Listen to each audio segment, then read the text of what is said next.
शनिवार की दोपहर को पिंट्या का फोन आया। अरे कल आ रहे हो क्या वृद्धाश्रम? लेकिन कल तो फ्रेंडशिप डे है ना, तुम्हारे प्लान्स होंगे ना दोस्तों के साथ? मैंने पूछा। अरे वो शाम को, हम सुबह जाके आएंगे ना। पिंट्या के जवाब हमेशा रेडी ही रहते हैं। ओके, मैं रेडी ही था। वैसे भी बहुत दिनों से उसका वो वृद्धाश्रम देखने की इच्छा थी। आज मौका मिला है तो जाऊंगा ही। सुबह उठ के मैं पिंट्या के साथ चला गया। रास्ते में उसने चिवड़ा, मिठाई, बिस्किट के पैकेट्स और बहुत कुछ लिया। वृद्धाश्रम पहुंचते ही पिंट्या को देखकर सब लोग खुश हुए। सब बूढ़े दादा दादियाँ अपनी उम्र भूलकर पिंट्या को हीरो, चिकनिया या हैंडसम के नाम से आवाज देने लगे। पिंट्या भी उन सबको हंस के जवाब देता। सब सामान ऑफिस में जमा करके सिर्फ एक छोटा मिठाई का बॉक्स लेके पिंट्या एक कमरे में गया। उस कमरे में व्हीलचेयर पर एक बूढ़ी औरत बैठी थी। यही कोई 70-75 उम्र की, लेकिन उसके चेहरे पे बुद्धि का तेज और आंखों में अलग ही चमक थी। ओए बुड्ढी, कैसे हो? उसको देखते ही पिंट्या जोर से बोला। अरे कमीने तुम, मुझे लगा तुम भूल गए तुम्हारी सहेली को। उसने एकदम कड़क आवाज में बोला और हाथ आगे किए। पिंट्या ने आगे होकर हंस के उसे गले लगाया। मेरी पहचान करवाने पर मुझे देखकर बड़े विनम्रतापूर्वक हाथ जोड़े। मैं पैर छूने के लिए झुक ही रहा था कि उन्होंने नहीं नहीं बोल के अपना व्हीलचेयर पीछे लिया।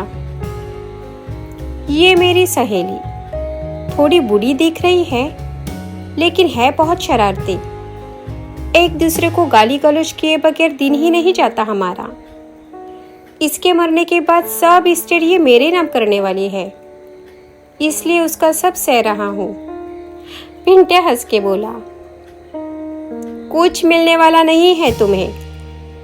मेरे मरने का इंतजार कर रहे हो? मुझे डायबिटीज है पता है, फिर भी मिठाई लेके आते हो ना हमेशा। उसने भी करारा जवाब दिया। उनकी यह बातें सुनकर मैं हैरान हुआ। ये देखकर दोनों मुझ पे हंसने लगे। फिर वो बोलने लगी। मेरा नाम पद्मा, पेशे से मैं शिक्षक थी। विद्यार्थियों को देश का अच्छा नागरिक बनाने की मेरी जिम्मेदारी थी। एक स्कूल में प्रिंसिपल के तौर पे रिटायर हुई। घर में मैं और मेरा पति। लड़का पढ़ाई में होशियार था। वो आगे की पढ़ाई करने के लिए फॉरेन चला गया। वहां उसे अच्छा लगने लगा। वो वहीं पे ही सेटल हुआ। अब उसकी फैमिली के साथ बहुत खुश है वो। लड़की के अच्छे घर में शादी हुई,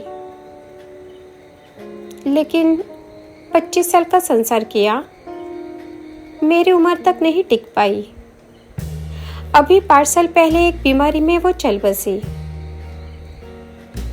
उसी के दुख से मेरे हस्बैंड बाहर नहीं आ पाए और 2 साल पहले वो भी चले गए। मेरे बेटे ने मेरे लिए घर पर एक बाई रखी जो मेरी देखभाल ठीक से कर सके। पैसे भी भेजता था। मेरे घुटने के दर्द में मैंने बहुत लापरवाही की और ये व्हीलचेयर मेरे नसीब आई। मेरी स्थिति में कोई भी भाई मेरे पास टिक नहीं पाती।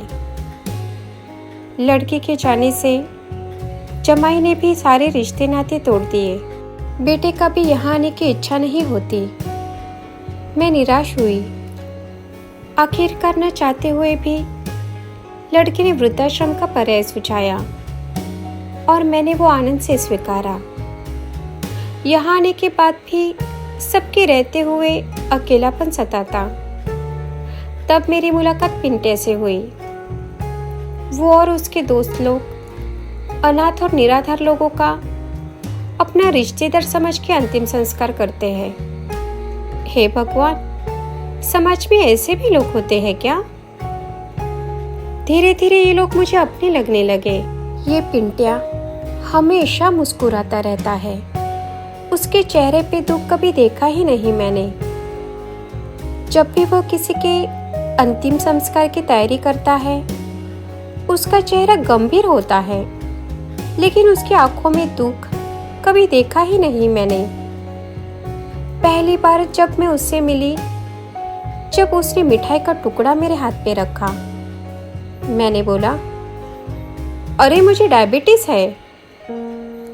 इस पर वो बोला, अरे ऐसे कितने साल जीना है आपको, बस करो अब जिंदगी की और सेहत की चिंता करना।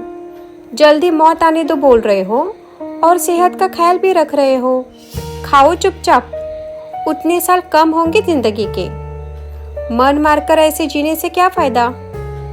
मरने के बाद मैं ही आने वाला हूँ आपको शमशान तक पहुँचाने के लिए। इसका यह प्रवचन सुनकर मैं पूरा दिन हंसती रही। उसके इस प्रवचन से मेरी जिंदगी बदल गई। अब मैं अपने आप पर खुश होती हूँ, खुद पे हंसती हूँ। उनके इस बातों से हम सब हंसने लगे। हाँ, ये ऐसा ही है, मैंने भी इसको कभी गंभीर रूप में नहीं देखा, मैंने बोला। इस पर वो बोली, लेकिन पिंटिया, आज फ्रेंडशिप डे पर तुम्हारे इस फ्रेंड को एक गिफ्ट दोगे? वो हंसते हुए बोला, अभी इस उम्र में भी कोई इच्छा है क्या आपकी? बोलो, क्या चाहिए आपको? आपका अंतिम संस्कार तो मैं ही करने वाला हूँ, और क्या दिन भी करूँ? नहीं नहीं, दिन मत करना, सिर्फ थोड़ा सा रोओगे मेरे लिए? हमारे मरने के बाद हमारे पीछे कोई रोने वाला नहीं है। यह कल्पना भी असहनीय है।